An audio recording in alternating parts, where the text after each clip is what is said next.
बिस्मिल्लाहिर्रहमानिर्रहीम। मैं हूं मोहम्मद कासिम, आपका फिजिक्स मेंटोर। आज हम लोगों ने चैप्टर नंबर 9 स्टार्ट करना है, जिसके दो पार्ट्स हैं, एक इलेक्ट्रोस्टैटिक्स और दूसरा हमारे पास है करंट इलेक्ट्रिसिटी। तो पहले हम लोग यहाँ इलेक्ट्रोस्टैटिक्स को कंप्लीट करेंगे, फिर हम इसके सेकंड पार्ट की तरफ मूव करेंगे। इलेक्ट्रोस्टैटिक फिजिक्स की वो ब्रांच है जिसमें हम स्टडी करते होते हैं चार्ज को एट रेस्ट। रेस्ट पोजीशन पर जब हमारे पास चार्ज हो तो हम जो है इसकी रेस्ट पोजीशन से रिलेटेड तमाम पैरामीटर्स को स्टडी करते होते हैं। इसमें कुछ हमारे पास यहाँ इलेक्ट्रोस्टैटिक के अलावा जो हमारे पास चार्ज की स्टेट्स हो सकती हैं, हमने वहाँ पर डिस्कस किया कि अगर एक चार्ज रेस्ट पर है तो उसके गिर्द सिर्फ एक फील्ड एग्जिस्ट करेगा जो कि हमारे पास इलेक्ट्रिक फील्ड है। और अंडरस्टूड बात है, अगर चार्ज रेस्ट पर है तो उसकी वेलोसिटी जीरो होगी। अगर चार्ज मूव कर रहा है तो मोशन में वेलोसिटी दो किस्म की हो सकती है, या तो वेरिएबल वेलोसिटी होगी या फिर कांस्टेंट वेलोसिटी होगी। अगर चार्ज कांस्टेंट वेलोसिटी के साथ मूव कर रहा है तो इसका मतलब ये है कि अब इसके गिर्द इलेक्ट्रिक फील्ड होगा, और ड्यू टू मोशन चार्ज के गिर्द एक दूसरा फील्ड आ जाता होता है जिसका नाम है हमारे पास मैग्नेटिक फील्ड। लेकिन ये जो हमारे पास चार्ज यूनिफॉर्म वेलोसिटी के साथ मूव करने वाला है, ये एनर्जी को रेडिएट नहीं करेगा। थर्ड नंबर पे हमारे पास है एक्सेलरेटेड चार्ज। ऐसा चार्ज जो वेरिएबल वेलोसिटी के साथ मूव कर रहा हो तो वो हमारे पास वेरिइंग इलेक्ट्रिक फील्ड और वेरिइंग मैग्नेटिक फील्ड प्रोड्यूस करेगा। वेरिइंग इलेक्ट्रिक फील्ड और वेरिइंग मैग्नेटिक फील्ड एनर्जी को रेडिएट करते हैं, इलेक्ट्रोमैग्नेटिक वेव्स प्रोड्यूस करते हैं।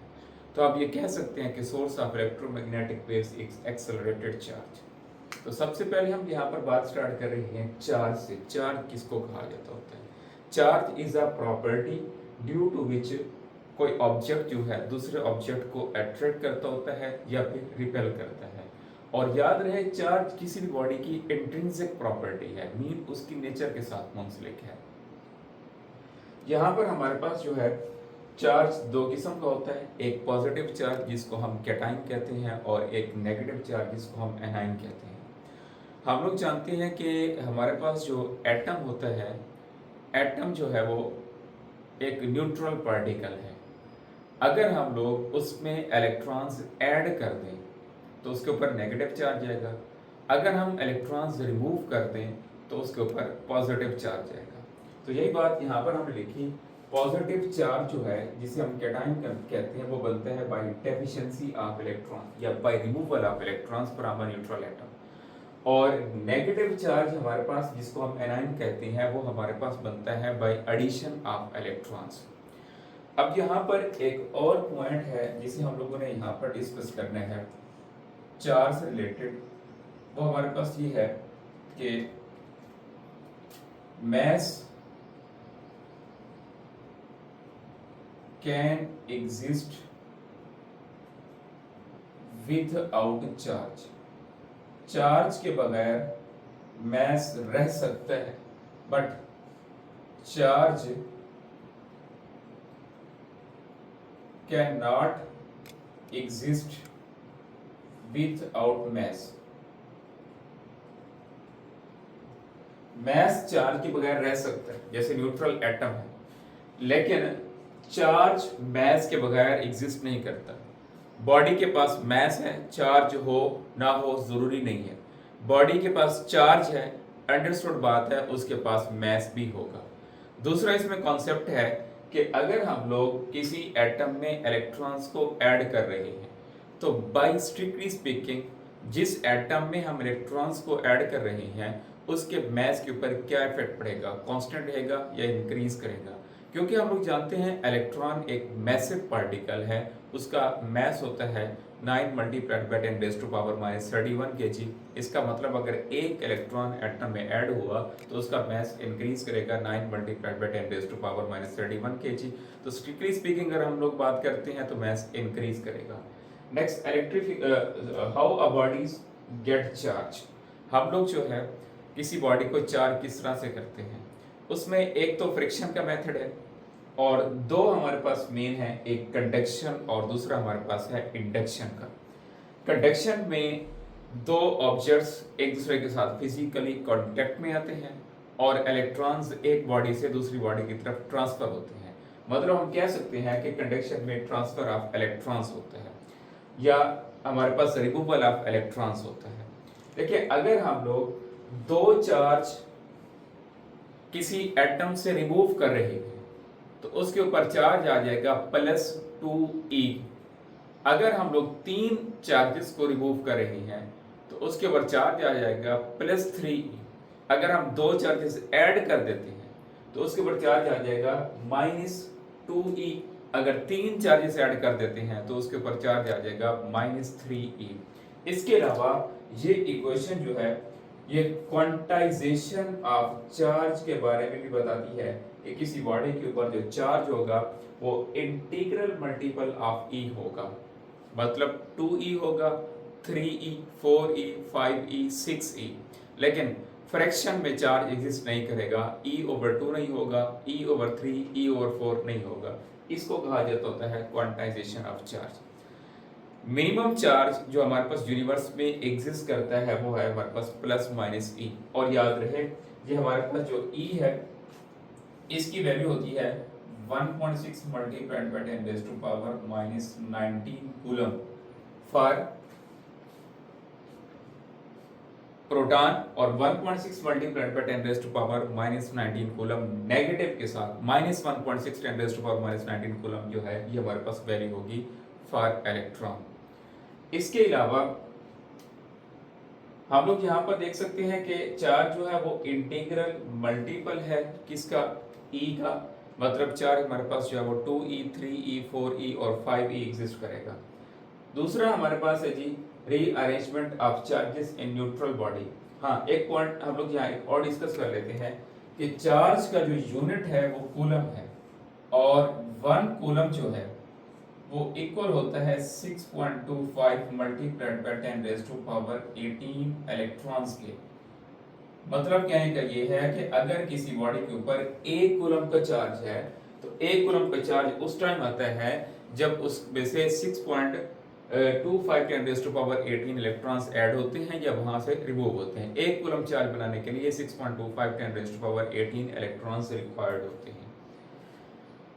Induction rearrangement of charge in neutral body when a charged body brought near it। Suppose कर लें न्यूट्रल बॉडी वो बॉडी होती है जिसके पास नेट चार्ज 0 होता है लेकिन चार्ज एग्जिस्ट करता होता है। नेट चार्ज 0 का मतलब ये है, फॉर एग्जांपल मेरे पास एक बॉडी है उसके अंदर जो है 10 कूलम पॉजिटिव चार्ज है और 10 कूलम नेगेटिव चार्ज है। अब चार्ज एग्जिस्ट कर रहे हैं लेकिन ये बैलेंस्ड चार्ज है, इसका मतलब नेट चार्ज यहाँ पर क्या होगा, 0 होगा। अब ये मेरे पास यहाँ पर एक न्यूट्रल बॉडी है जिसमें इलेक्ट्रॉन्स पॉजिटिव चार्ज और नेगेटिव चार्ज की जो तादाद है हमारे पास वो सेम है।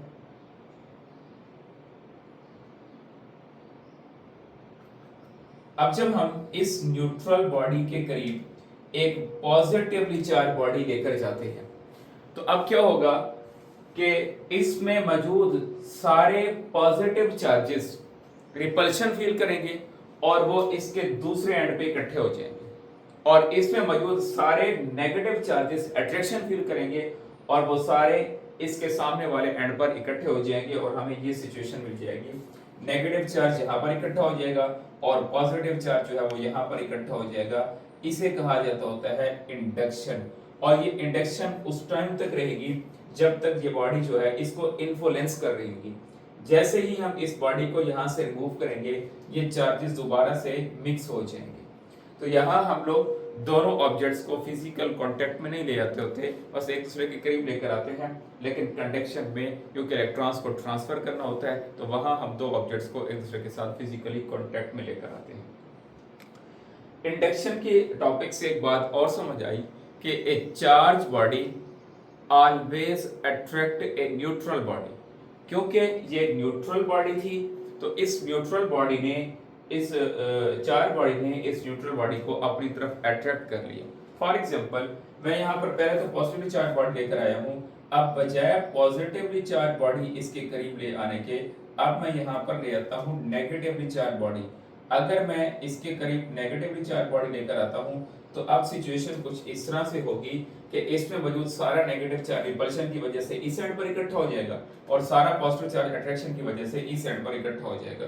तो यहाँ पर सिचुएशन जो है वो कुछ इस तरह की बन जाएगी कि एक एंड पे पॉजिटिव चार्ज और एक एंड पे नेगेटिव चार्ज हो जाएगा, और जैसे ही हम इस बॉडी को रिमूव करेंगे दोबारा से चार्जेस मिक्स हो जाएंगे।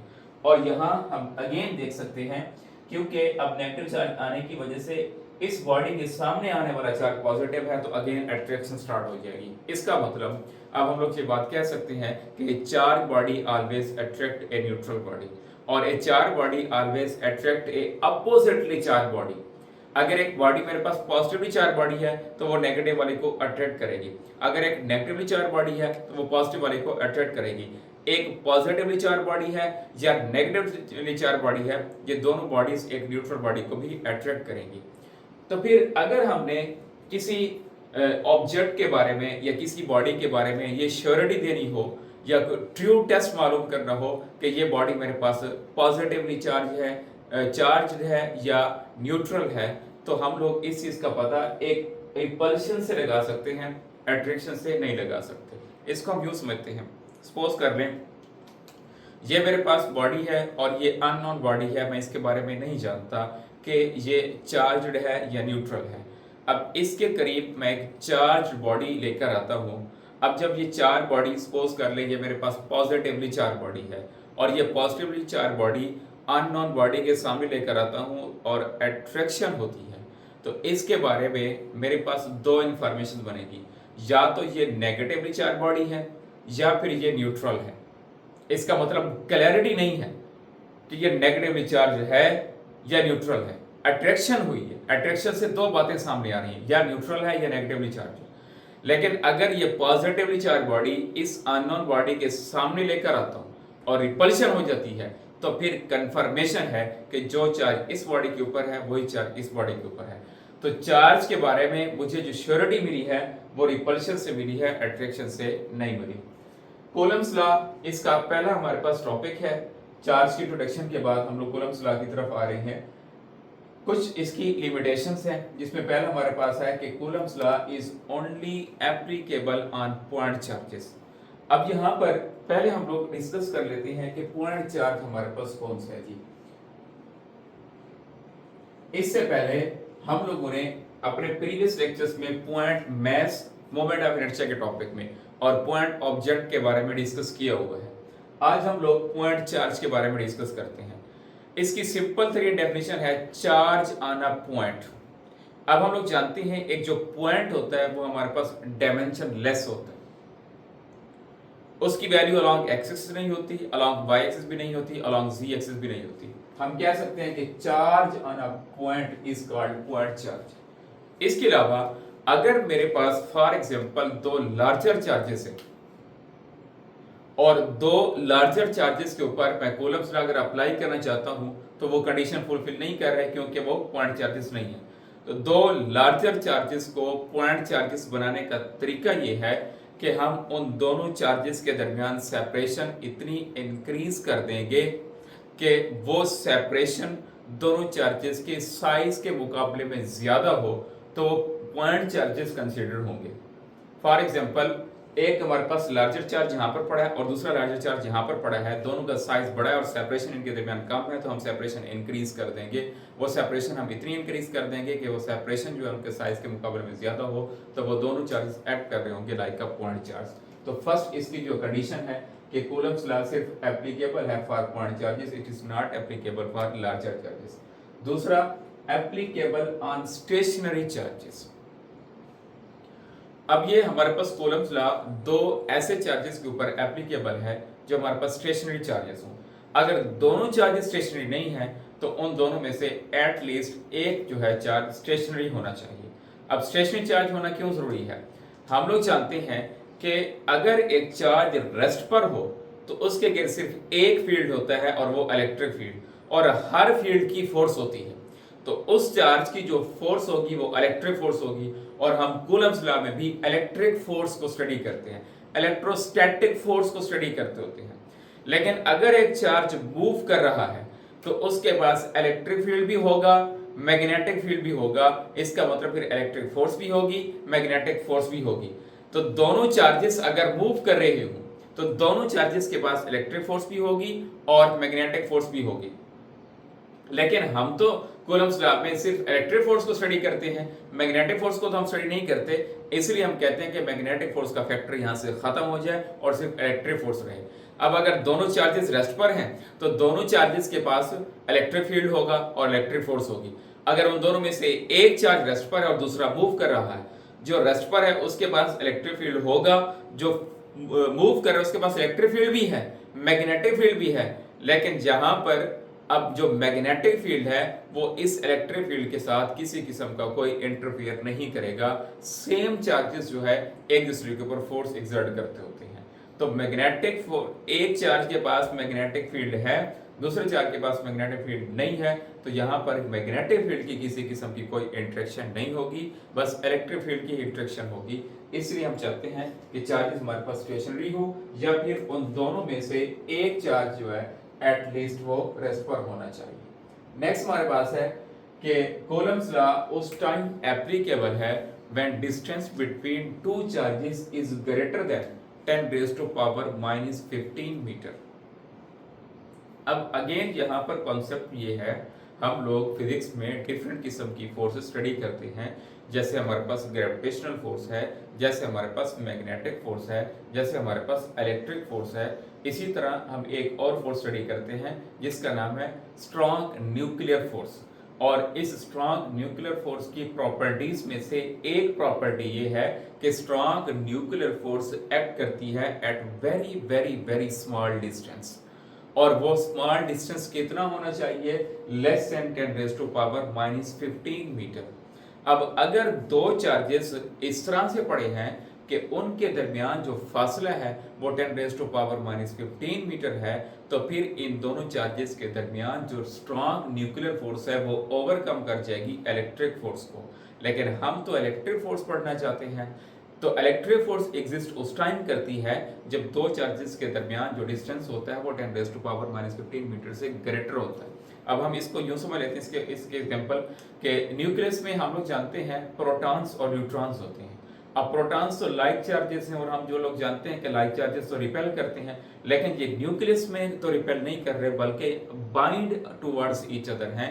न्यूक्लियस ने इनको बाइंड करके रखा हुआ है। तो यहाँ पर जो बाइंडिंग है, जो फोर्स ऑफ अट्रैक्शन है, वो यहाँ पर स्ट्रॉन्ग न्यूक्लियर फोर्स है जो कि एग्जिस्ट होती है जब डिस्टेंस हमारे पास less than 10 raised to power minus 15 metre होता है। जैसे ही distance 10 raised to power minus 15 metre से ज्यादा होगा तो अब स्ट्रॉन्ग न्यूक्लियर फोर्स जो है उसका इफेक्ट कम हो जाएगा और इलेक्ट्रिक फोर्स का इफेक्ट बढ़ जाएगा।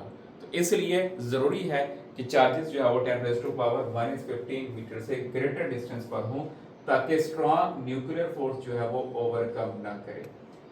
Not applicable in nucleus between, जहां पर जो हमारे पास डिस्टेंस है वो less than 10 raised to power minus 15 metre होता है, क्योंकि वहां पर स्ट्रॉन्ग न्यूक्लियर फोर्स ओवरकम कर रही होती है, इलेक्ट्रिक फोर्स हमारे पास कम होती है। लेकिन हम दो चार्जेस के दरमियान स्ट्रॉन्ग न्यूक्लियर फोर्स नहीं पढ़ते, कूलम्स लॉ में हम इलेक्ट्रिक फोर्स स्टडी करते होते हैं।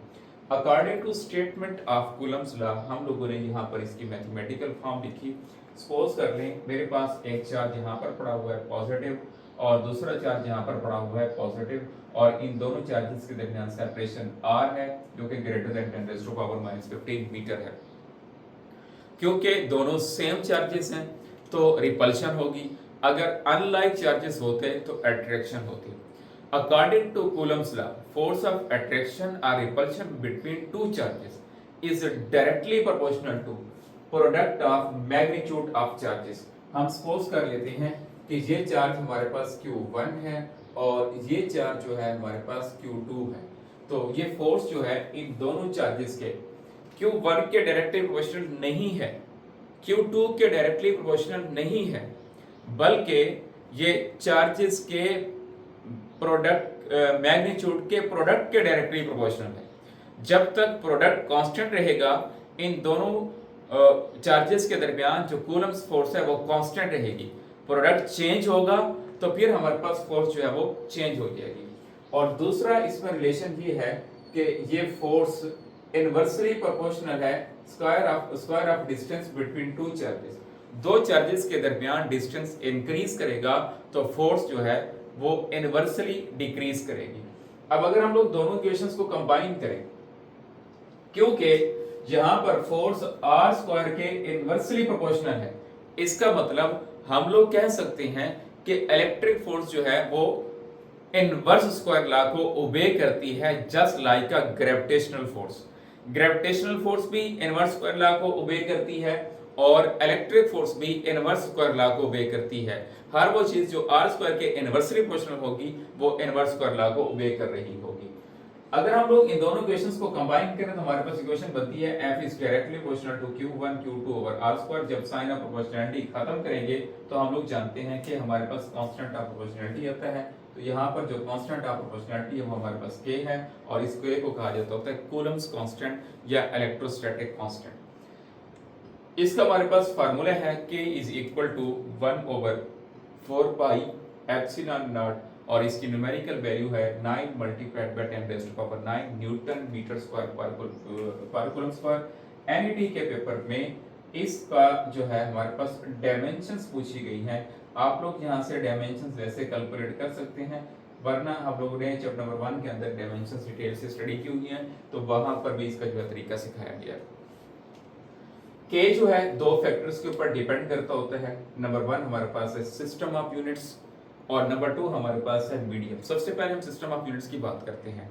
हम लोग जानते हैं कि फिजिक्स में क्वांटिटीज को मेजर करने के लिए 3 सिस्टम ऑफ यूनिट्स हम यूज करते होते हैं। Number 1 CGS, number 1 FPS foot pound second, CGS जिसमें लेंथ सेंटीमीटर में मेजर होगी, मैस ग्राम में और टाइम सेकंड में, और तीसरा हमारे पास है एमकेएस जिसको हम एसआई सिस्टम ऑफ यूनिट्स भी कहते होते हैं और इसमें एम मीटर और के किलोग्राम मैस का यूनिट और सेकंड जो है वो टाइम का यूनिट। तीनों में टाइम का यूनिट हमारे पास सेम है। अब अगर हम लोग सिस्टम ऑफ यूनिट्स को चेंज करते हैं, अगर हम सीजीएस में मेजर करते हैं, एफपीएस में मेजर करते हैं या एमकेएस में मेजर करते हैं तो उसके अकॉर्डिंग के की वैल्यू चेंज हो जाएगी। दूसरा हमारे पास फैक्टर है कि के भी मीडियम पे डिपेंड करता है और कूलम्स फोर्स भी मीडियम पे डिपेंड करती है, जिसको हम लोग यहाँ पर डिस्कस करेंगे।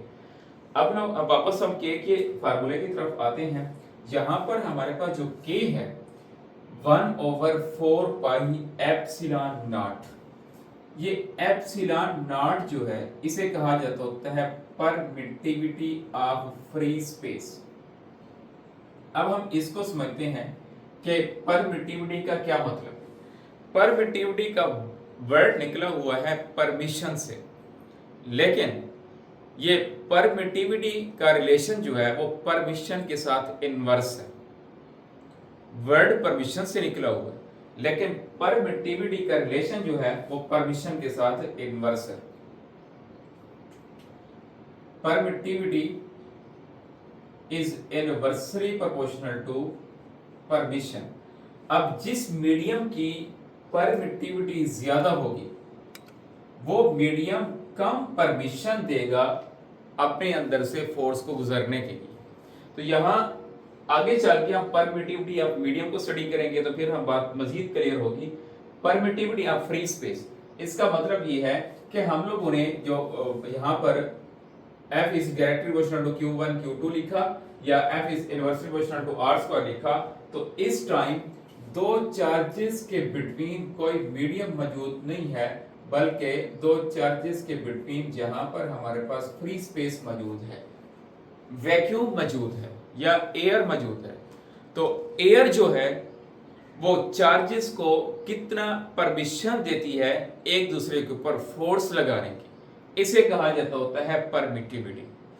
तो इसकी हमारे पास वैल्यू है for vacuum, for free space, epsilon naught की वैल्यू है 8.85 multiplied by 10 raise to power -12 per Newton पर मीटर स्क्वायर और साथ में आएगा कूलम स्क्वायर।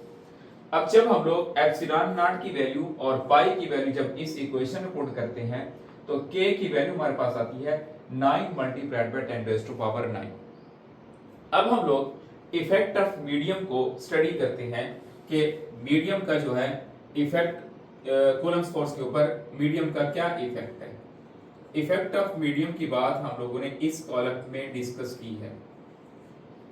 के वैक्यूम हमारे पास इक्वल है 1 ओवर 4 पाई एप्सिलॉन नॉट। अभी हमने डिस्कस किया कि ये हमारे पास जो के की वैल्यू है ये उस टाइम है जब दो चार्जेस के दरमियान फ्री स्पेस है, कोई मीडियम मौजूद नहीं है। तो वैक्यूम की सूरत में हमारे पास जो कूलम्ब्स लॉ का फार्मूला बनता है वो बनता है 1/4 पाई एप्सिलॉन नॉट। अगर हम लोग यहाँ पर k की वैल्यू पुट कर दें तो फार्मूला बन जाएगा 1/4 pi epsilon naught Q1 Q2 over r square. अब F vacuum is equal to 1/4 pi epsilon naught Q1 Q2 r square r unit vector.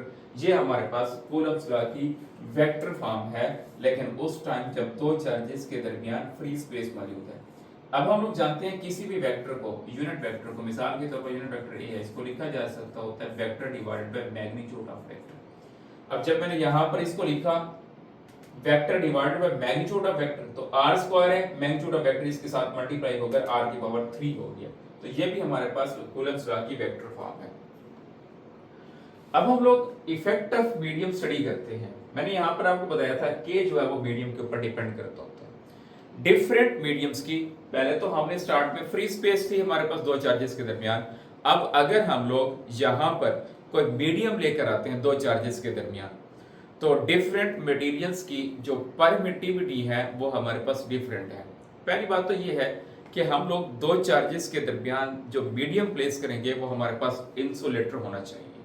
अगर हम दो चार्जेस के दरमियान किसी कंडक्टर को प्लेस कर देते हैं, तो जब कंडक्टर को प्लेस करेंगे तो दोनों चार्जेस मूव करना स्टार्ट कर देंगे, कंडक्ट कर जाएंगे, तो ये स्टेशनरी नहीं रहेंगे। लेकिन ये कूलम्ब्स लॉ की कंडीशन में है कि चार्जेस को स्टेशनरी होना चाहिए, इसलिए हम दो चार्जेस के दरमियान जो मीडियम प्लेस करेंगे वो हमारे पास इंसुलेटर होना चाहिए। और हर वो इंसुलेटर जो दो चार्जेस के दरमियान प्लेस किया जाए या दो प्लेट्स ऑफ चार्जेस के दरमियान प्लेस किया जाए उसे हम डाई इलेक्ट्रिक कहते हैं। तो अगर हम लोग दो चार्जेस के दरमियान कोई मीडियम प्लेस कर रहे हैं तो वो हमारे पास मीडियम कहलाएगा डाई इलेक्ट्रिक। आगे चल के हम कैपेसिटर का टॉपिक पढ़ेंगे। कैपेसिटर के टॉपिक में हम लोग between two oppositely charge plates जो मीडियम प्लेस करेंगे वो मीडियम भी इंसुलेटर होगा, और वो हमारे पास जो है इंसुलेटर डाई इलेक्ट्रिक है। मैं रिपीट कर देता हूं, हर वो इंसुलेटर जो दो चार्जेस के दरमियान प्लेस किया जाए या दो प्लेट्स ऑफ चार्जेस के दरमियान प्लेस किया जाए उसे हम लोग डाई इलेक्ट्रिक कहते हैं। अब इन द प्रेजेंस ऑफ मीडियम, तो मैंने आपको बताया डिफरेंट मीडियम्स की परमिटिविटी हमारे पास डिफरेंट होती है, तो उसके अकॉर्डिंग के की वैल्यू भी हमारे पास डिफरेंट होगी। तो k medium is equal to 1/4 pi epsilon medium. अब मैंने यहां पर आपको बताया था कि ये परमिटिविटी ऑफ फ्री स्पेस है, ये परमिटिविटी ऑफ मीडियम है। परमिटिविटी का वर्ड परमिशन से निकला हुआ है, और परमिशन का मतलब होता है इजाजत देना। परमिटिविटी और परमिशन का आपस में रिलेशन इनवर्स है। अब जिसकी परमिटिविटी ज्यादा होगी उसके लिए के की वैल्यू हमारे पास स्मॉल होगी। अब ये जहां पर कूलम्ब्स लॉ का टेक्स्ट बुक पर टॉपिक है वहां पर साइड पर डिफरेंट मटेरियल्स की परमिटिविटी हमें गिवन है, तो हम लोग वहां से देख सकते हैं कि तमाम मटेरियल्स की परमिटिविटी जो है वो डिफरेंट है और सबकी परमिटिविटी ग्रेटर देन 1 है। जबकि सबसे कम हमारे पास जो परमिटिविटी है वो एयर की है और वैक्यूम की है, और बाकी सबकी परमिटिविटी एयर और वैक्यूम की परमिटिविटी से ज्यादा। इसका मतलब परमिटिविटी अगर ज्यादा है तो फिर परमिशन कम। तो अगर परमिटिविटी ऑफ मीडियम ज्यादा है तो इसका मतलब के की वैल्यू जो है वो हमारे पास कम होगी। एक तो हमने पढ़ी परमिटिविटी ऑफ फ्री स्पेस और एक हमने पढ़ी परमिटिविटी ऑफ मीडियम। अब इसके अलावा एक और परमिटिविटी आ रही है जो हमारे पास कहलाती है रिलेटिव परमिटिविटी। अब ये हमारे पास जो रिलेटिव परमिटिविटी है ये हमारे पास कोई फिजिकल क्वांटिटी नहीं है, बल्कि मीडियम्स की परमिटिविटी को लिखने का एक तरीका है। अब हम लोग जानते हैं कि परमिटिविटी ऑफ फ्री स्पेस जिसकी वैल्यू है 8.85 मल्टीप्लाइड बाय 10⁻⁻12 वो तो कांस्टेंट है। अब डिफरेंट मटेरियल्स की परमिटिविटी क्योंकि डिफरेंट है और उन सब की परमिटिविटी की वैल्यूज को याद करना भी डिफिकल्ट है, तो हमने इस तरह से किया कि रिलेटिव परमिटिविटी की सूरत में हमने उसको लिखना स्टार्ट कर दिया।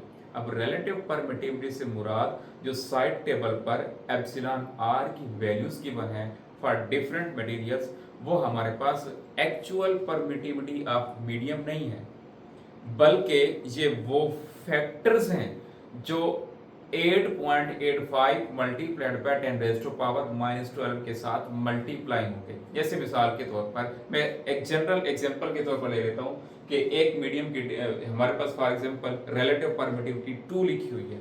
तो ये 2 का मतलब ये relative permittivity of that medium नहीं है, बल्कि ये 2 फैक्टर है जो 8.85 multiplied by 10 raise to power -12 के साथ मल्टीप्लाई होगा और फिर उस मीडियम की परमिटिविटी बनेगी।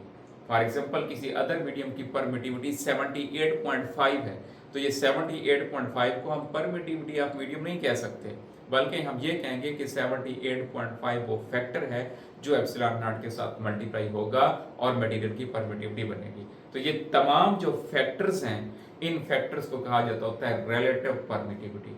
तो तमाम मीडियम्स की जो परमिटिविटी है उसको हम लोगों ने लिखा हुआ है in terms of epsilon naught, और in terms of epsilon naught का मतलब वो फैक्टर्स जो इसके साथ मल्टीप्लाई होंगे वो हमारे पास कहलाती होती है रिलेटिव परमिटिविटी। जब हम लोगों ने के मीडियम मालूम कर लिया है तो यहाँ से हम लोग जो है एफ मीडियम भी मालूम कर सकते हैं। के मीडियम की वैल्यू जब हम लोग यहाँ पर पुट करेंगे के मीडियम की वैल्यू, तो फार्मूला बन जाएगा F medium is equal to 1/4 pi epsilon not epsilon r Q1 Q2 over r square.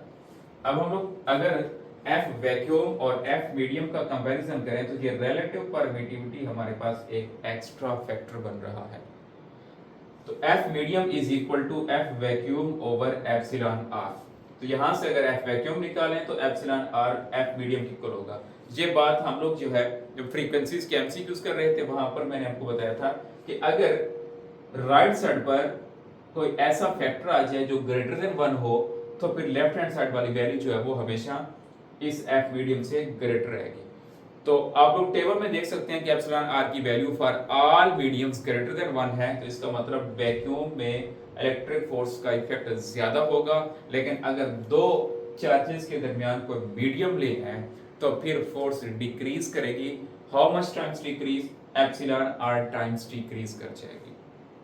अब हम इसको थोड़ा सा यूं समझ लेते हैं कि परमिटिविटी और परमिशन का आपस में रिलेशन इनवर्स किस तरह से बन रहा है।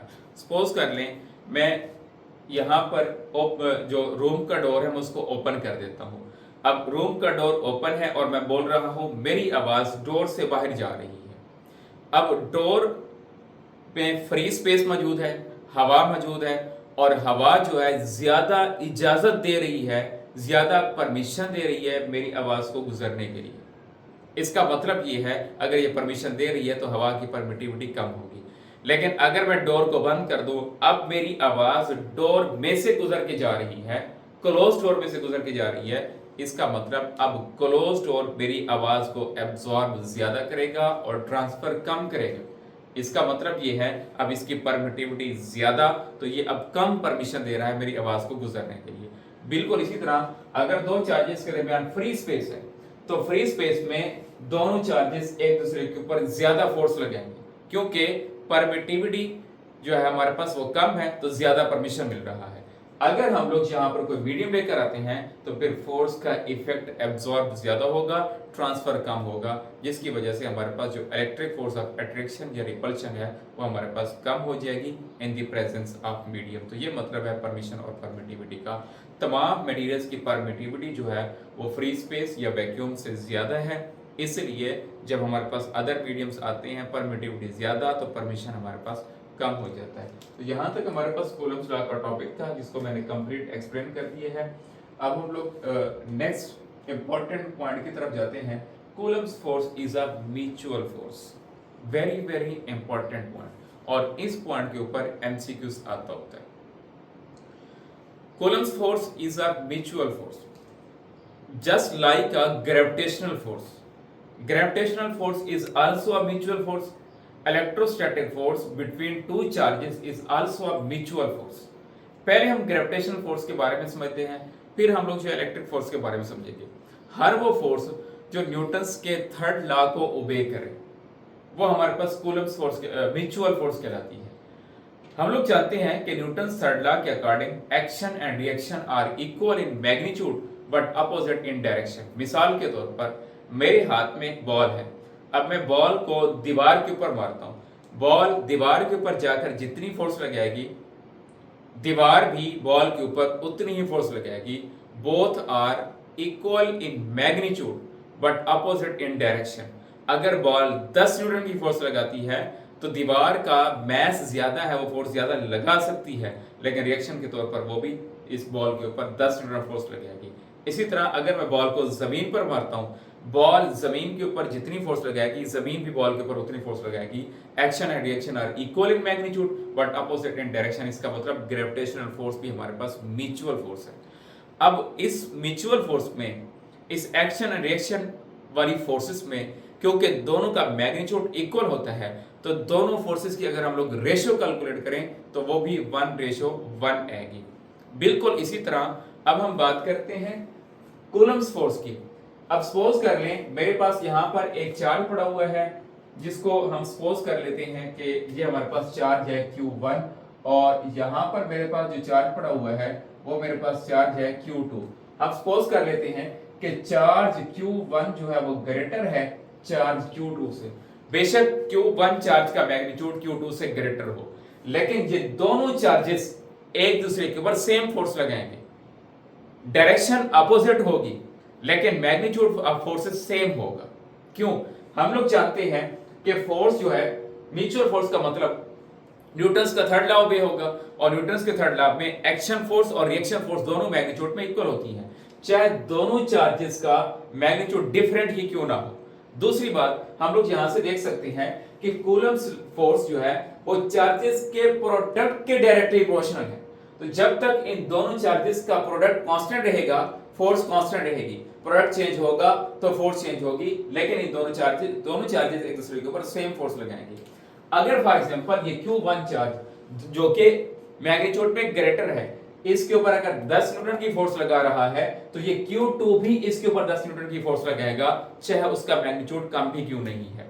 दूसरी बात, यहां पर मैंने दोनों की इक्वेशन लिखकर ये बात प्रूफ कर दी है कि both forces are equal in magnitude but opposite in direction. क्योंकि मैंने वेक्टर फॉर्म लिखी, तो वेक्टर फॉर्म में मैंने यहां पर नेगेटिव का साइन लगाया है कि डायरेक्शन अपोजिट है, लेकिन मैग्नीट्यूड हमारे पास जो है वो सेम है। इसके अलावा एक और पॉइंट जो इसकी प्रॉपर्टी का है वो मैं आपको यहीं वर्बली बता देता हूं कि हमारे पास जो कूलम्स फोर्स है, it is called us central force.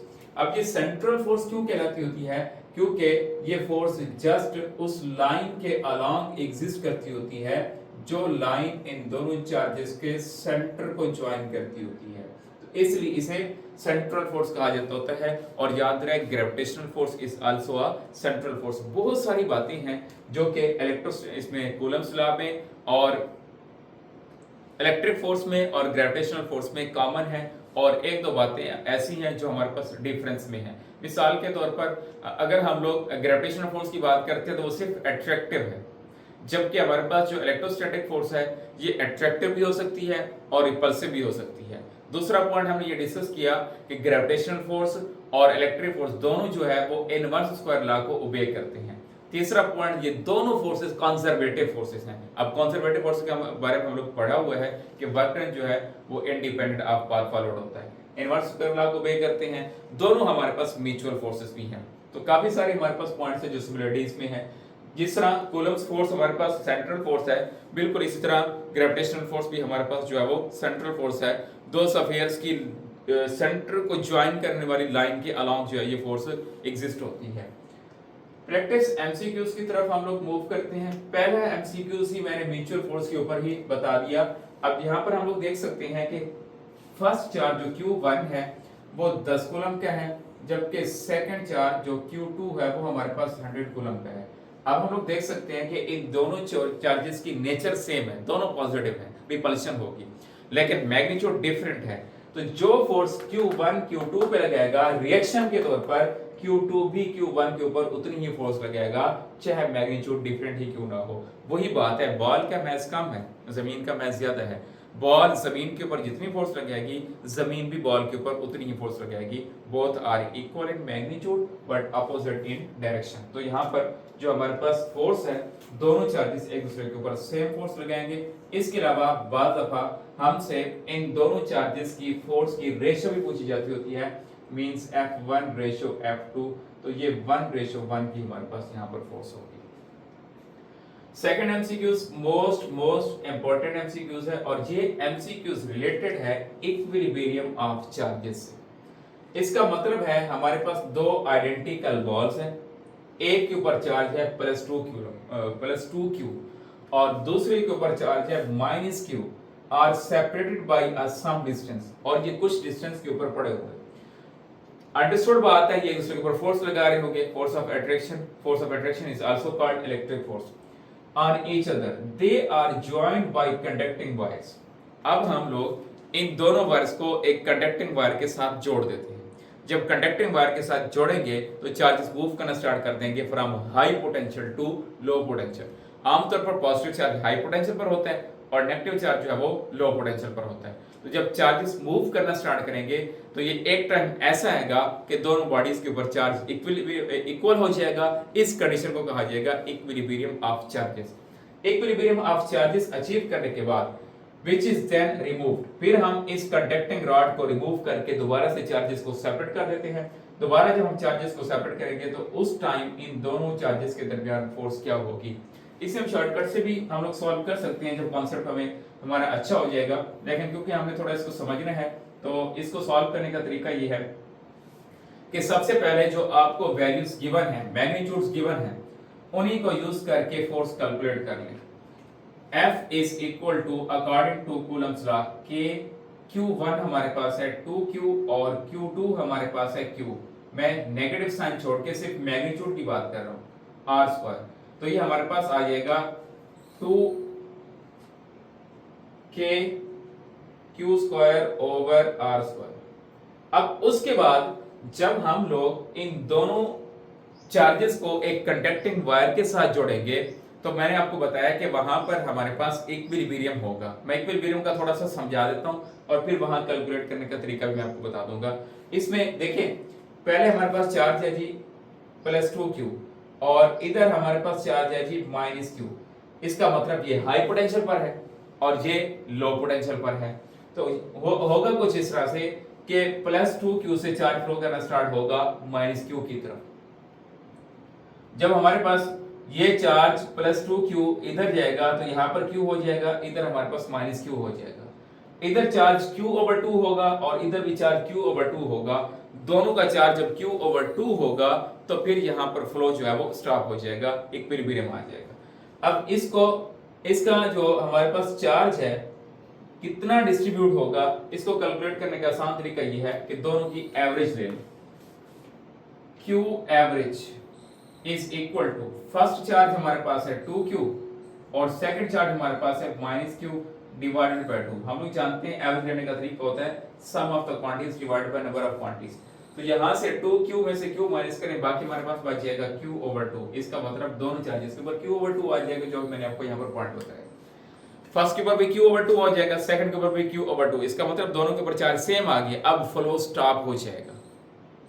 अब जब फ्लो स्टॉप होगा इसका मतलब अब दोनों चार्जेस इक्विलिब्रियम में आ गए। अब जब दोनों चार्जेस के ऊपर q/2 चार्ज आ जाएगा, अब कूलम फोर्स हमारे पास क्या बनेगी, अब हम इसे कैलकुलेट करते हैं। F prime is equal to K, Q1 भी हमारे पास q/2 है और Q2 भी हमारे पास q/2 है डिवाइडेड बाय R²। तो F prime is equal to ये बन जाएगा K Q² ओवर 4R²। ये हमारे पास F प्राइम है और ये हमारे पास जो है F है। अब जब हम लोग इन दोनों का कंपैरिजन करेंगे तो कंपैरिजन से हमारे पास जो फोर्स पड़ेगी वो F/8 के इक्वल होगी। 8 टाइम्स जो है वो फोर्स हमारे पास रिड्यूस हो जाएगी। इसका और इसका हम दोनों ने कंपैरिजन करना है। अब इसकी वैल्यू हमारे पास है 2K Q² ओवर R² और F प्राइम हमारे पास है K Q² ओवर 4R²। दोनों का हम लोग कंपैरिजन करके F/8 निकाल सकते हैं। If force between two charges is 8 Newton when they are separated by air, अगर दो चार्जेस के दरमियान एयर मौजूद है उस टाइम फोर्स 8 न्यूटन है। अगर हम लोग उन दोनों चार्जेस के दरमियान मीडियम लेकर आते हैं जिसकी value epsilon r is equal to 4 है, तो फिर न्यू फोर्स की वैल्यू क्या बनेगी। सिंपल सा कॉन्सेप्ट है, हम लोगों ने यहाँ पर ये फार्मूला भी इसीलिए बनाया था ताकि हम एमसीक्यू सॉल्व कर सकें। अब इन the presence of medium force मालूम करनी है, जबकि इन द प्रेजेंस ऑफ वैक्यूम मुझे फोर्स गिवन है 8 न्यूटन और एप्सिलॉन r की वैल्यू क्योंकि हमारे पास 4 है तो 8 डिवाइडेड बाय 4 तो आंसर हमारे पास 2 न्यूटन आ जाएगा। न्यू टॉपिक की तरफ हम लोग मूव करते हैं जी, इलेक्ट्रिक फील्ड। हर चार्ज के गिर्द फील्ड एग्जिस्ट करता होता है। अब हम यहाँ पर फील्ड को कुछ इस तरह से डिफाइन करेंगे। सपोज कर लें यहाँ पर मेरे पास एक चार्ज पड़ा हुआ है। अब इस चार्ज के गिर्द ये वो रीजन है कि इस रीजन में अगर कोई चार्ज आता है तो ये चार्ज जो है उस चार्ज के ऊपर फोर्स अप्लाई करेगा। तो जहां तक ये फोर्स अप्लाई कर सकता है तो उस वहां तक जितना भी रीजन होगा वो हमारे पास क्या रहेगा, electric field. Region around a charge in which it can produce it's electrostatic effect on any other charge is called electric field. अब इलेक्ट्रिक फील्ड को फर्दर स्टडी करने से पहले हम यहाँ दो चार्जेस को पहले डिफाइन कर लेते हैं। एक हमारे पास है सोर्स चार्ज और एक हमारे पास है टेस्ट चार्ज। सोर्स चार्ज हमारे पास वो चार्ज है जो इलेक्ट्रिक फील्ड प्रोड्यूस करता है और टेस्ट चार्ज हम लोग यूज करते होते हैं to detect electric field of source charge. और याद रहे हमारे पास टेस्ट चार्ज मौजूद हो या ना हो, सोर्स चार्ज के गिर्द इलेक्ट्रिक फील्ड मौजूद होगा। लेकिन सोर्स चार्ज के इलेक्ट्रिक फील्ड को डिटेक्ट करने के लिए हमें टेस्ट चार्ज की जरूरत होती है। इसके अलावा आगे चल के हम लोग मैग्नेटिक फील्ड पढ़ेंगे और मैग्नेटिक फील्ड को भी डिटेक्ट करने का हम तरीका सीखेंगे। अब जो हमारे पास सोर्स चार्ज है वो एक लार्जर चार्जर होता है, लार्जर चार्ज होता है। लेकिन टेस्ट चार्ज के बारे में समझ लें, टेस्ट चार्ज की प्रॉपर्टी ये है कि हम लोग टेस्ट चार्ज हमेशा यूनिट पॉजिटिव लेते होते हैं। जब भी हम लोग टेस्ट चार्ज लेंगे, टेस्ट चार्ज हम लोग हमेशा यूनिट पॉजिटिव लेंगे। यूनिट पॉजिटिव का मतलब ये है कि उसका मैग्नीट्यूड 1 कूलम होगा और उसकी नेचर पॉजिटिव होगी। देखें, इलेक्ट्रिक फील्ड को डिटेक्ट करने के लिए हम लोग नेगेटिव चार्ज को भी यूज कर सकते हैं, लेकिन हम लोगों ने पॉजिटिव चार्ज को फिक्स कर दिया है। मैट्रिक से लेकर हायर लेवल की बुक्स तक टेस्ट चार्ज हमेशा हम पॉजिटिव यूनिट पॉजिटिव लेते हैं, मतलब ऐसा चार्ज जिसका मैग्नीट्यूड कम से कम 1 कूलम हो और उसकी नेचर हमारे पास पॉजिटिव होनी चाहिए। क्योंकि आगे चल के हमने जो इलेक्ट्रिक फील्ड लाइंस ड्रॉ की हैं वो इलेक्ट्रिक फील्ड लाइंस हमने यूनिट पॉजिटिव चार्ज को रेफरेंस मानकर ही ड्रॉ की हैं।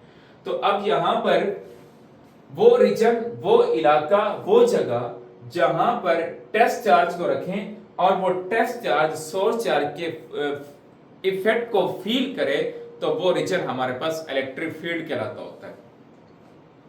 तो यही बात हम लोग ने डेफिनेशन में लिखी। दूसरी इसकी कुछ प्रॉपर्टीज हमारे पास ये हैं कि इलेक्ट्रिक फील्ड जो है वो 3D रीजन में स्प्रेड होता है। यहाँ पर चार्ज इसका इलेक्ट्रिक फील्ड इस तरफ भी होगा, इस तरफ भी होगा, इस तरफ भी होगा, इस तरफ भी होगा, ऑल साइड्स में ये स्प्रेड होता है। दूसरा इंपॉर्टेंट पॉइंट, हमेशा सेम फील्ड्स एक दूसरे के साथ इंटरेक्शन करेंगे। इलेक्ट्रिक फील्ड के साथ इंटरेक्शन करेगा, मैग्नेटिक फील्ड के साथ इंटरेक्शन करेगा। लेकिन ऐसा पॉसिबल नहीं है अगर फॉर एग्जांपल यहां पर मेरे पास पॉजिटिव चार्ज पड़ा है, इसके गिर्द इलेक्ट्रिक फील्ड है, यहां मैग्नेटिक बार पड़ी, इधर नॉर्थ पोल और इधर साउथ पोल है, इधर मैग्नेटिक फील्ड है, इधर इलेक्ट्रिक फील्ड है, there will be no interaction because they are two different fields. Same nature के फील्ड्स की इंटरेक्शन होगी। अब magnitude of charge, electric field जो है एक तो डिपेंड करता है मैग्नीट्यूड ऑफ चार्ज। यहां मैग्नीट्यूड ऑफ चार्ज से मुराद मैग्नीट्यूड ऑफ टेस्ट चार्ज नहीं है, बल्कि मैग्नीट्यूड ऑफ सोर्स चार्ज है। टेस्ट चार्ज का मैग्नीट्यूड तो फिक्स होता है, 1 कूलम होता है। सोर्स चार्ज का मैग्नीट्यूड जितना ज्यादा होगा फील्ड उतना स्ट्रांग होगा। और दूसरा हमारे पास है डिस्टेंस फ्रॉम चार्ज। यहां डिस्टेंस फ्रॉम चार्ज से मुराद डिस्टेंस फ्रॉम टेस्ट चार्ज है। टेस्ट चार्ज सोर्स चार्ज के जितना करीब होगा वहां पर फील्ड उतना स्ट्रांग होगा। टेस्ट चार्ज सोर्स चार्ज से जितना दूर होगा वहां पर फील्ड वीक होगा। और दूसरा, इलेक्ट्रिक फील्ड मीडियम पे डिपेंड करती होती है। जिस तरह कूलम्स फोर्स मीडियम पे डिपेंड करती है, दो चार्जेस के दरमियान जब हम लोग मीडियम को प्लेस करते हैं तो कूलम्स फोर्स डिक्रीज कर जाती है। बिल्कुल इसी तरह इलेक्ट्रिक फील्ड का इफेक्ट भी डिक्रीज कर जाता है अगर टेस्ट चार्ज और सोर्स चार्ज के दरमियान कोई मीडियम आ जाए। नेक्स्ट हमारे पास है इलेक्ट्रिक फील्ड इंटेंसिटी, या हम इसे इलेक्ट्रिक फील्ड स्ट्रेंथ भी कह सकते हैं। इलेक्ट्रिक फील्ड इंटेंसिटी या हम जो है इसे इलेक्ट्रिक फील्ड स्ट्रेंथ भी कहते हैं। अब इलेक्ट्रिक फील्ड इंटेंसिटी का वैसे मतलब होता है शिद्दत का। इलेक्ट्रिक फील्ड स्ट्रेंथ, अगर हम लोग यहां पर एक पॉइंट सपोज कर लेते हैं पॉइंट ए, इधर हम एक पॉइंट सपोज कर लेते हैं पॉइंट बी, और इधर हम एक पॉइंट सपोज कर लेते हैं पॉइंट सी। तीन मेरे पास डिफरेंट पॉइंट्स हैं। अब तीनों डिफरेंट पॉइंट्स के ऊपर मैं टेस्ट चार्ज को प्लेस करता हूं। यहां पर मैं टेस्ट चार्ज प्लेस करता हूं, आमतौर पर टेस्ट चार्ज को क्यू नॉट से रिप्रेजेंट किया जाता है, इधर बी और इधर बी। तीन डिफरेंट पॉइंट्स पे डिफरेंट डिस्टेंस के ऊपर मैंने टेस्ट चार्ज को प्लेस किया। अब टेस्ट चार्ज का मैग्नीट्यूड तो कांस्टेंट है तीनों पॉइंट्स के ऊपर, और नेचर भी कांस्टेंट है। जहां पर टेस्ट चार्ज ज्यादा फोर्स फील करेगा वहां पर फील्ड स्ट्रांग होगा, जहां पर कम फील इफेक्ट करेगा, कम इफेक्ट फील करेगा, वहां पर हमारे पास जो फील्ड है उसकी स्ट्रेंथ वीक होगी। तो फिर अंडरस्टूड बात है, ए पॉइंट पर इसकी स्ट्रेंथ ज्यादा, बी पॉइंट पर कम और सी पॉइंट पर उससे कम है। तो यहां हम इलेक्ट्रिक फील्ड स्ट्रेंथ को मेजर कैसे कर रहे हैं? फोर्स पर यूनिट टेस्ट चार्ज। जहां पर भी यूनिट टेस्ट चार्ज है, इधर भी यूनिट टेस्ट चार्ज है, इधर भी यूनिट टेस्ट चार्ज है। यहां पर फोर्स यूनिट टेस्ट चार्ज के ऊपर ज्यादा, तो इसका मतलब यहां पर इलेक्ट्रिक फील्ड स्ट्रांग है। तो ये बात मैंने यहां पर लिखी, फोर्स पर unit test charge in an electric field is called electric field intensity. According to definition इसका फार्मूला बनता है इज इक्वल टू फोर्स पर यूनिट चार्ज। ये तो कांस्टेंट है, क्यू नॉट टेस्ट चार्ज। जहां पर फोर्स का इफेक्ट ज्यादा होगा वहां पर इलेक्ट्रिक फील्ड की इंटेंसिटी भी ज्यादा होगी। इसका दूसरा formula is equal to k q over r square. Third formula in the presence of medium, ये फार्मूला बनता है।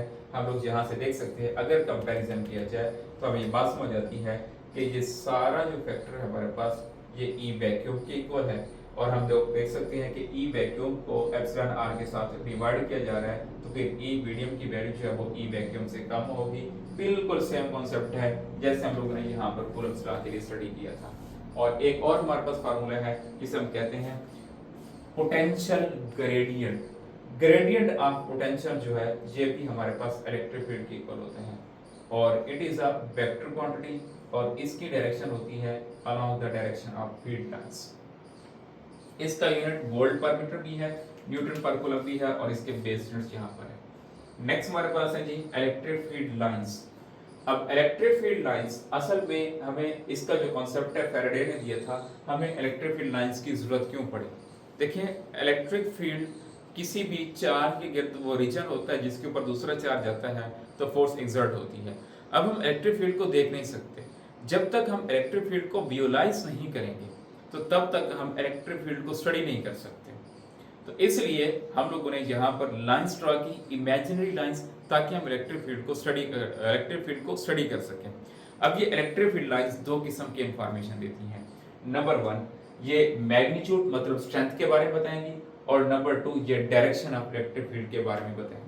अब यहाँ पर ये बात मैं क्लियर कर दूंगा कि हम लोग हमेशा यूनिट पॉजिटिव टेस्ट चार्ज ही क्यों लेते होते हैं, नेगेटिव टेस्ट चार्ज क्यों नहीं लेते होते। देखिए, सपोज कर लें मैं यहाँ पर एक पॉजिटिव चार्ज प्लेस कर देता हूँ,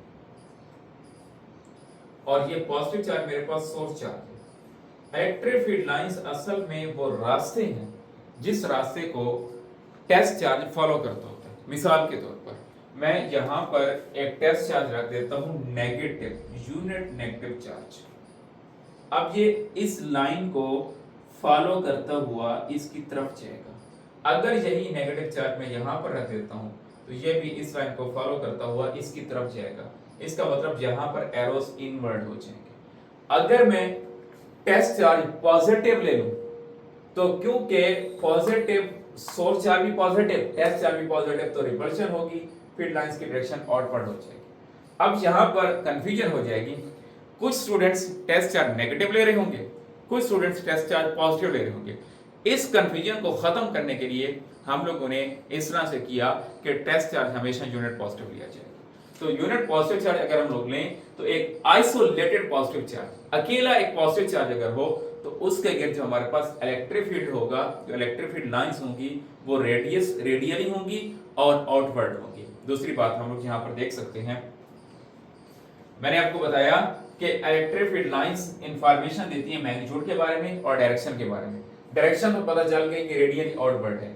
जहां पर electric field lines close to each other होंगी वहां पर फील्ड स्ट्रांग होगा, और जहां पर इलेक्ट्रिक फील्ड लाइंस दूर दूर होंगी वहां पर हमारे पास फील्ड वीक होगा।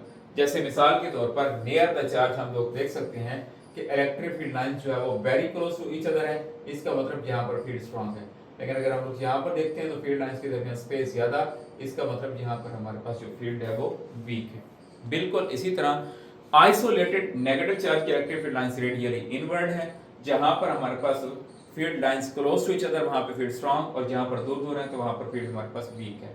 नेक्स्ट हमारे पास जो थर्ड इसका केस है, ये वेरी वेरी इंपॉर्टेंट है, जिसमें अगर हमारे पास दो सिमिलर चार्जेस हो, अगर दो सिमिलर चार्जेस हैं तो दोनों रिपल्शंस क्रिएट करेंगे, तो इसका मतलब इन दोनों चार्जेस के बिटवीन जो हमारे पास इलेक्ट्रिक फील्ड होगा वो जीरो होगा, और इन दोनों चार्जेस के दरमियान जो पोटेंशियल है वो कांस्टेंट होगा। तो चेंज इन पोटेंशियल हमारे पास जीरो होगा और पोटेंशियल हमारे पास यहाँ पर नॉन जीरो होगा। फोर्थ केस है, एक पॉजिटिव चार्ज हो और दूसरा नेगेटिव चार्ज हो, तो इस केस में जो सेंट्रल लाइन है, सेंट्रल लाइन के ऊपर इलेक्ट्रिक फील्ड कांस्टेंट होगा। थर्ड हमारे पास फिफ्थ केस है, एक तरफ पॉजिटिवली चार्ज प्लेट है, इस तरफ हमारे पास नेगेटिवली चार्ज प्लेट है, between two oppositely charge plates electric field lines जो है पैरेलल टू ईच अदर होंगी और इक्वली स्पेस्ड होंगी। पैरेलल टू ईच अदर का मतलब ये है कि हमारे पास फील्ड यूनिफॉर्म है, इक्वली स्पेस्ड का मतलब फील्ड हमारे पास स्ट्रांग होगा। अब लास्ट में हमारे पास है जी प्रॉपर्टीज। देखिए यहां हम लोग देख सकते हैं कि ये इलेक्ट्रिक फील्ड लाइन इस तरह से बेंड होती जा रही है। तो अगर हम लोग किसी स्पेसिफिक पॉइंट पर इलेक्ट्रिक फील्ड की डायरेक्शन देखना चाहते हैं, मिसाल के तौर पर इस पॉइंट पर, मिसाल के तौर पर इस पॉइंट पर, मिसाल के तौर पर इस पॉइंट पर, तो जिस पॉइंट पर हम इलेक्ट्रिक फील्ड की डायरेक्शन देखना चाहते हैं तो उस पॉइंट पर हम लोग टेंजेंट लाइन ड्रॉ करेंगे और वो टेंजेंट लाइन हमें बताएगी direction of electric field. Tangent line हमें बताएगी डायरेक्शन ऑफ इलेक्ट्रिक फील्ड। और टेंजेंट लाइन के बारे में हम लोग जानते हैं, ऐसी लाइन जो किसी पॉइंट पर एक्सटर्नली तौर पर टच कर रही हो तो उसे हम लोग टेंजेंट लाइन कहते हैं। दूसरा, इलेक्ट्रिक फील्ड लाइंस अगर हम लोग यहाँ पर देखें तो पॉजिटिव चार्ज से ओरिजिनेट हो रही हैं और नेगेटिव चार्ज पे जाकर टर्मिनेट हो रही हैं, खत्म हो रही हैं। तो इसका मतलब हम कह सकते हैं कि पॉजिटिव चार्ज हमारे पास सोर्स है और नेगेटिव चार्ज हमारे पास जो है वो सिंक है। इसी तरह जहां पर field lines cross to each other, इसका मतलब स्ट्रांग, फार अपार्ट इसका मतलब फील्ड हमारे पास वीक है। कोई भी दो लाइंस कहीं पे भी क्रॉस नहीं करेगी। हम यहाँ देख सकते हैं कोई फील्ड लाइंस क्रॉस नहीं कर रही, यहाँ पर हम देख सकते हैं कोई फील्ड लाइंस क्रॉस नहीं कर रही, यहाँ पर भी हम लोग देख सकते हैं कोई फील्ड लाइंस क्रॉस नहीं कर रही। अगर कोई दो फील्ड लाइंस क्रॉस करती हैं, इसका मतलब ये है कि यहाँ पर फील्ड की दो डायरेक्शंस हैं, which is physically not possible because electric field is a vector quantity, it has only one direction.